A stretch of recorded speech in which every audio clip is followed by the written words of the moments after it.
Pengertian dinamika penduduk. Dinamika penduduk adalah kondisi di saat struktur penduduk, jumlah, dan persebarannya mengalami perubahan akibat terjadinya proses demografi, yaitu kelahiran, kematian, dan perpindahan. Dinamika atau perubahan lebih cenderung pada perkembangan jumlah penduduk suatu negara atau wilayah tersebut. Jumlah penduduk tersebut dapat diketahui melalui sensus registrasi dan survei penduduk. Sensus pertama dilaksanakan pada tahun 1930 pada zaman Hindia Belanda, sedangkan sensus di Indonesia dilaksanakan oleh pemerintah Indonesia dimulai tahun 1961, 1971, 1980, 1990, tahun 2000, dan terakhir tahun 2010. Pertumbuhan penduduk merupakan salah satu faktor penting dalam masalah sosial ekonomi dan masalah penduduk. Jumlah penduduk akan berpengaruh pada kondisi sosial ekonomi suatu daerah. Selanjutnya yaitu faktor-faktor yang mempengaruhi dinamika penduduk. Yang pertama, ada angka kelahiran atau yang biasa disebut dengan fertilitas. Yang kedua, angka kematian atau yang biasa disebut dengan mortalitas. Dan yang terakhir, ada migrasi atau perpindahan penduduk. Yang pertama adalah angka kelahiran atau fertilitas. Angka kelahiran atau fertilitas adalah angka yang menunjukkan bayi lahir dari setiap 1000 penduduk per tahun. Dikutip dari buku geografi oleh Bambang Utoyo, secara umum angka kelahiran dibagi menjadi 3 jenis, yaitu angka kelahiran kasar, kelahiran umum, dan kelahiran menurut kelompok usia. Angka kelahiran kasar adalah angka kelahiran yang menunjukkan banyaknya bayi lahir hidup dari setiap 1000 penduduk dalam periode tahun tertentu. Yang kedua, angka kelahiran umum. Angka kelahiran umum adalah angka yang menunjukkan jumlah bayi yang lahir dari setiap 1000 wanita pada usia reproduksi atau melahirkan, yaitu pada kelompok usia 15-49 tahun. Yang ketiga, angka kelahiran menurut kelompok usia adalah angka yang menunjukkan banyaknya bayi lahir hidup dari setiap 1000 penduduk wanita berdasarkan kelompok umur pada usia reproduksi dalam periode tahun tertentu. Selanjutnya yaitu faktor penunjang dan penghambat kelahiran. Faktor penunjang kelahiran atau pronatalis antara lain kawin usia muda dengan pandangan banyak anak banyak rezeki. Anak menjadi harapan bagi orang tua sebagai pencari nafkah. Anak merupakan penentu status sosial dan anak merupakan penerus keturunan, terutama anak laki-laki. Sementara faktor penghambat kelahiran atau antinatalis antara lain pelaksanaan program keluarga berencana atau yang biasa disebut KB, penundaan usia perkawinan dengan alasan menyelesaikan pendidikan, dan semakin banyak wanita karir. Dampak adanya migrasi, yaitu satu, makin sulitnya mendapatkan hasil pertanian dari daerah asal. Ini karena apa? Karena semua orang yang dulunya di tempat itu ya sudah petani, dia merantau atau migrasi dari tempat yang lain, sehingga di daerah asalnya itu sulit untuk mencari hasil pertanian dari daerah asal tersebut. Semakin terbatasnya pada lapangan kerja di daerah asal, karena semua orang migrasi untuk mencari tempat yang baru, untuk mencari pengalaman yang baru, sehingga di daerah asalnya itu terjadi kekosongan, sehingga sulit untuk mencari lapangan pekerjaan di daerah asal tersebut. Ketika tidak adanya suatu kecocokan budaya dan kepercayaan di daerah asal, ini terjadi karena semua orang sudah migrasi, sehingga di daerah asal itu terjadilah kekosongan yang mengakibatkan tidak adanya kecocokan budaya dan tidak adanya saling kepercayaan masing-masing. 4. Terjadinya bencana alam seperti gunung meletus, banjir, dan gempa. Ya, ini semua terjadi ya karena migrasi tersebut. Inilah dampak dari migrasi, sehingga terjadi kekosongan. Yang dulunya di sana ada banyak pepohonan, ada banyak pertanian, itu semua bisa musnah karena pengaruh oleh tangan-tangan jahil dari manusia yang lain.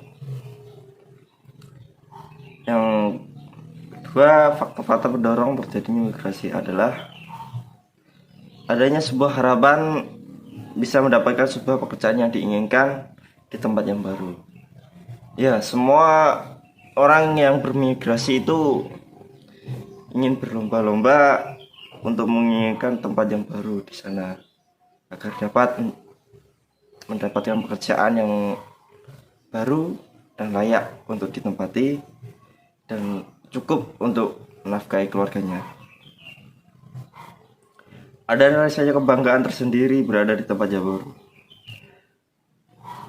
Ya, terjadi karena mereka mendapat pengalaman, mendapat teman baru, mendapat suasana yang baru, sehingga terjadilah kebanggaan tersendiri sehingga melakukan migrasi di tempat yang lain.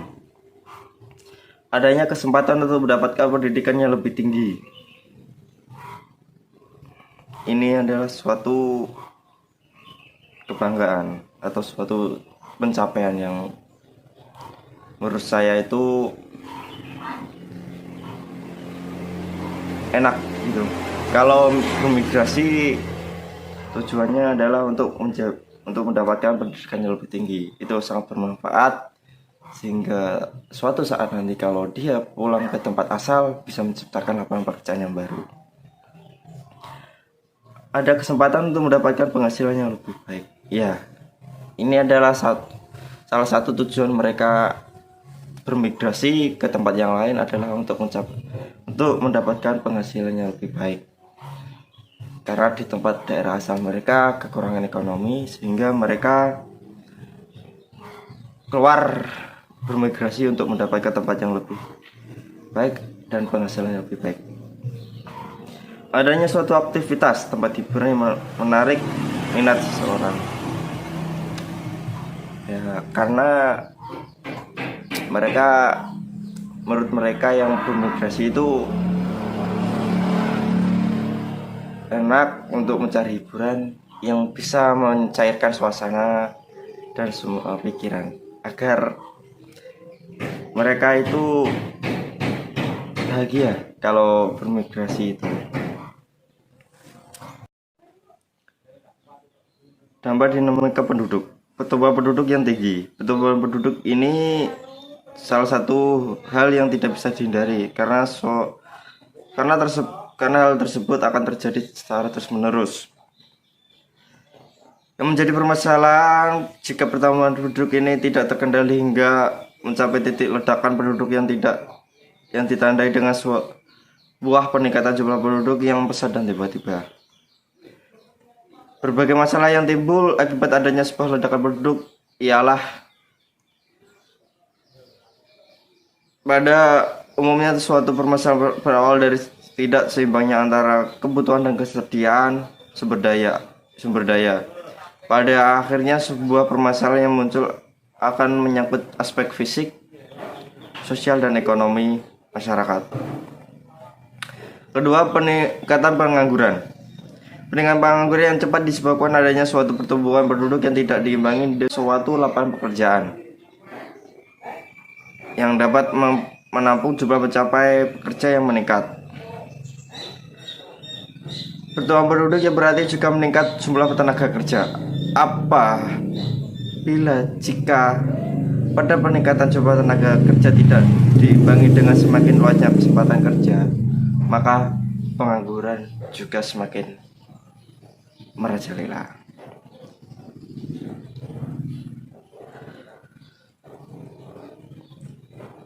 Meningkatnya kemiskinan. Ketidakseimbangan antara kebutuhan dan ketersediaan sumber daya menyebabkan terjadi kelangkaan pada sumber daya. Akibatnya dalam upaya pemenuhan kebutuhan yang terjadi kompetisi sampai pada akhirnya terjadi kenaikan harga kebutuhan. Kondisi ini menyebabkan daya beli masyarakat berkurang. Penurunan tingkat kesehatan. Jangankan untuk membiayai dalam pemeliharaan kesehatan, dalam memenuhi kebutuhan pokok saja menjadi sulit jika terjadi ledakan pendudukan. ini terjadi akibat penurunan pada tingkat kesehatan seperti gizi buruk, terjangkitnya sebuah penyakit busung, lapar di masyarakat, dan permasalahan kesehatan lainnya. Menurunnya tingkat pendidikan. Semakin cepat pada peningkatan penduduk menyebabkan tingkat jumlah anak usia sekolah meningkat. Ini akan menyebabkan masalah seperti kesempatan untuk mendapatkan pendidikan yang makin sempit dan tingginya biaya pendidikan yang akan membebani masyarakat. Penurunan kesejahteraan. Pada peningkatan pendidikan diiringi dengan peningkatan kebutuhan hidup yang menuntut untuk terpenuhi. Banyaknya suatu kebutuhan tentunya akan mengurangi pendapatan sampai akhirnya terjadi penurunan kesejahteraan masyarakat. Peningkatan kebutuhan pangan dan tempat tinggal. Untuk bertahan hidup, manusia harus makan dan mempunyai tempat tinggal. Ledakan pendudukan secara langsung memberikan sebuah dampak meningkat kebutuhan akan dua hal tersebut. Solusi masalah kependudukan di Indonesia. Peningkatan pendapatan per kapita. Upaya untuk menaikkan pendapatan per kapita, pemerintah melakukan usaha antara lain meningkatkan pengolahan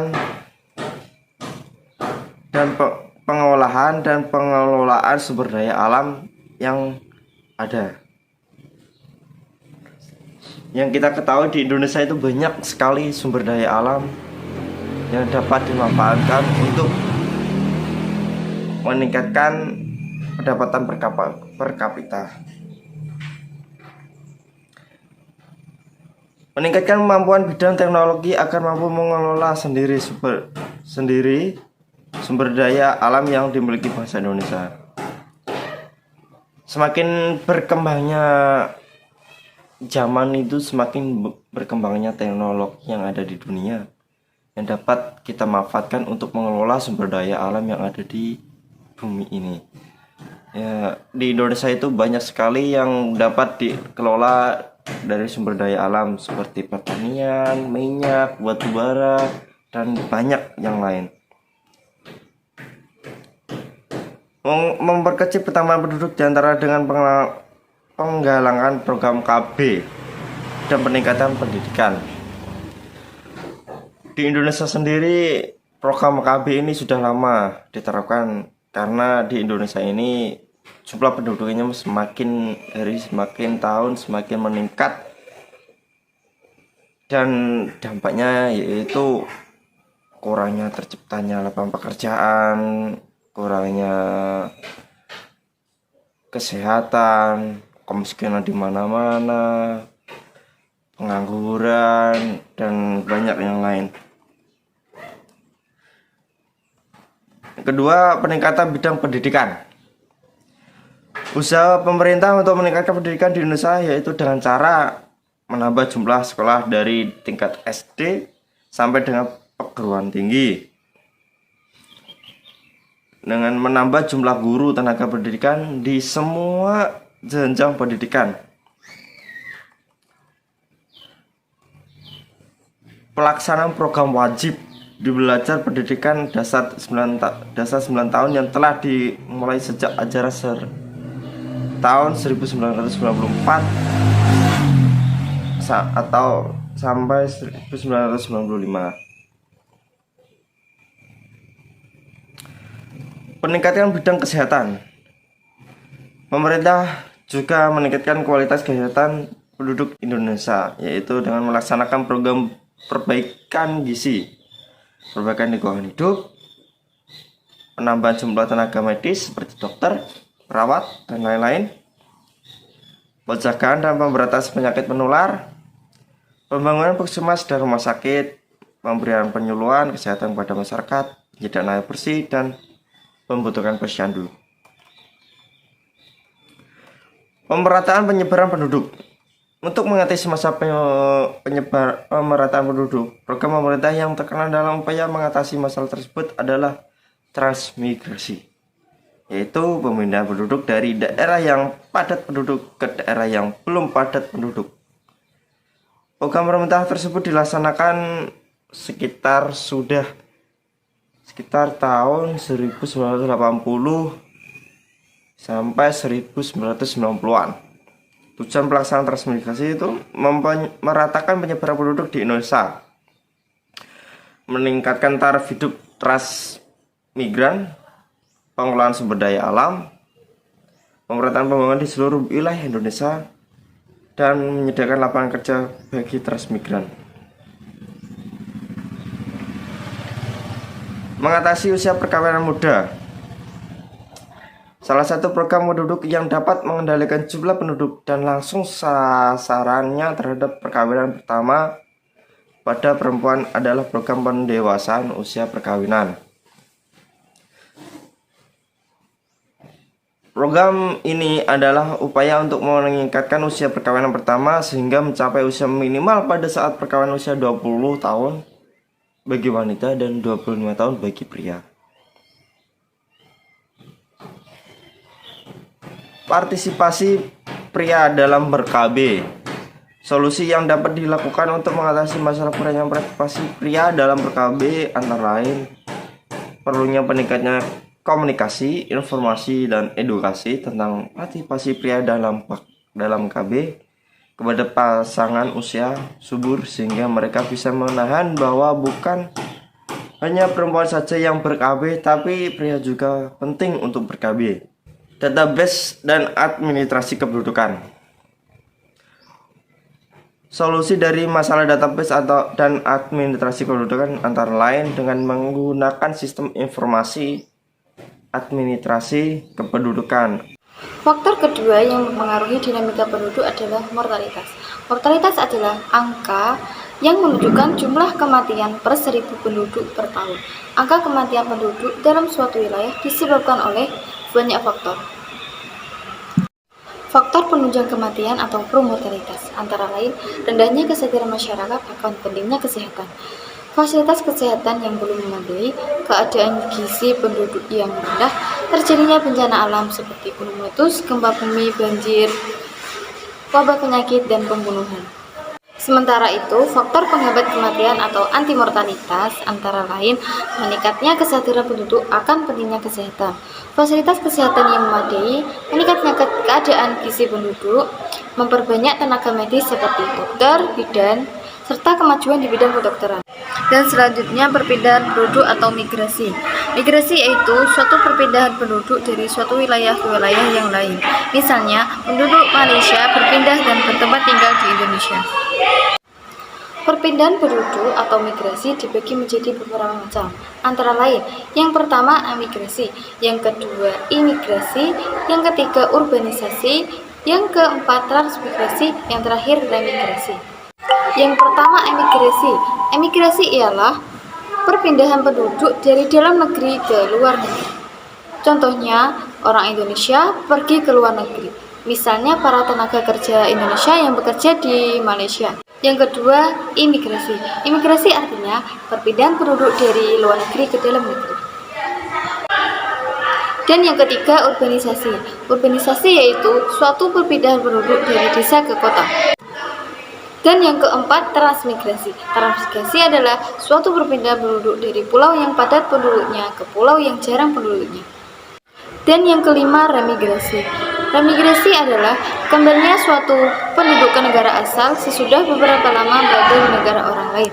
Selanjutnya kita mempelajari mengenai rumus menghitung pertumbuhan penduduk. Secara umum, pertumbuhan penduduk dibagi menjadi 3. Yang pertama, pertumbuhan penduduk alami. Yang kedua, pertumbuhan penduduk migrasi. Dan yang terakhir, pertumbuhan penduduk total. Nah, yang kita bahas yaitu yang pertama, mengenai pertumbuhan penduduk alami. Apa sih pertumbuhan penduduk alami itu? Pertumbuhan penduduk alami adalah pertumbuhan penduduk yang diperoleh dari selisih kelahiran dan kematian. Nah, dengan rumus PA sama dengan L min M. Dan keterangan tersebut yaitu PA adalah pertumbuhan alami, penduduk alami, L jumlah kelahiran, dan M jumlah kematian. Nah, yang selanjutnya yaitu pertumbuhan penduduk migrasi. Pertumbuhan penduduk migrasi adalah pertumbuhan penduduk yang diperoleh dari selisih migrasi masuk dan migrasi keluar. Nah, rumusnya yaitu PM sama dengan I min E. Dengan keterangan di atas, PM yaitu pertumbuhan penduduk migrasi, I jumlah imigrasi, dan E jumlah emigrasi. Nah, untuk menghitung jumlah penduduk migrasi dan jumlah penduduk alami itu hampir sama-sama dikurangi. Namun di pertumbuhan penduduk alami kita harus mengetahui kelahiran dan kematiannya, jumlahnya. Nah, yang migrasi kita harus mengetahui jumlah imigrasinya dan emigrasinya. Nah, yang selanjutnya yaitu pertumbuhan penduduk total. Pertumbuhan penduduk total adalah pertumbuhan yang disebabkan oleh faktor kelahiran, kematian, dan migrasi. Nah, di dalam pertumbuhan penduduk total ini kita mencarinya dengan dua cara, yaitu dua rumus. Nah, rumus yang pertama yaitu P sama dengan buka kurung L min M tutup kurung plus buka kurung I min E tutup kurung dengan keterangan yang ada di atas, yaitu P adalah jumlah pertumbuhan penduduk total, L adalah jumlah kelahiran, M jumlah kematian, I jumlah imigrasi, dan E jumlah emigrasinya. Nah, untuk rumus yang kedua yaitu PT sama dengan PO plus buka kurung L min M tutup kurung plus buka kurung I min E tutup kurung dengan keterangan di atas ini jumlah penduduk tahun akhir perhitungan atau yang disingkat PT ya. Kemudian PO jumlah penduduk tahun awal perhitungan, L jumlah kelahiran, M jumlah kematian, I jumlah imigrasi, dan E jumlah emigrasinya. Nah, di sini ada dua rumus untuk menghitung pertumbuhan penduduk total. Kalau kita menggunakannya itu kita melihat dari soal dulu. Kalau soalnya mengacu ke rumus yang pertama, maka kita gunakan rumus pertama untuk mencarinya. Kalau mengacu ke rumus yang kedua, maka kita menggunakan rumus kedua untuk mencarinya. Nah, selanjutnya, di sini ada rumus untuk menghitung persentase pertumbuhan total. Nah, ini rumusnya. Rumusnya persen sama dengan buka kurung L min M tutup kurung plus buka kurung I min E tutup kurung per atau dibagi PO, yaitu jumlah penduduk tahun awal perhitungan dikali 100%. Nah, di sini kan sudah ada keterangannya, ya, mencari persentase pertumbuhan total itu seperti apa. Nah, untuk lebih jelasnya nanti ada contoh soal dan pembahasannya. Nah, kita membahas contoh soalnya. Nah, di sini jumlah penduduk kota Yogyakarta pada tahun 2015 sebanyak 30.000 jiwa. Nah, selama rentang tahun 2015 sampai 2016 telah terjadi kelahiran bayi sebanyak 1.500 jiwa. Dalam rentang waktu yang sama, jumlah penduduk yang meninggal dunia sebanyak 700 jiwa. Selain itu, penduduk yang datang dan menetap di kota Yogyakarta ini tercatat berjumlah 50 jiwa. Dan sedangkan yang pindah ke kota lain sebanyak 25 jiwa. Berapakah jumlah penduduk di kota Yogyakarta pada tahun 2016? Serta berapakah persentase pertumbuhan penduduk totalnya?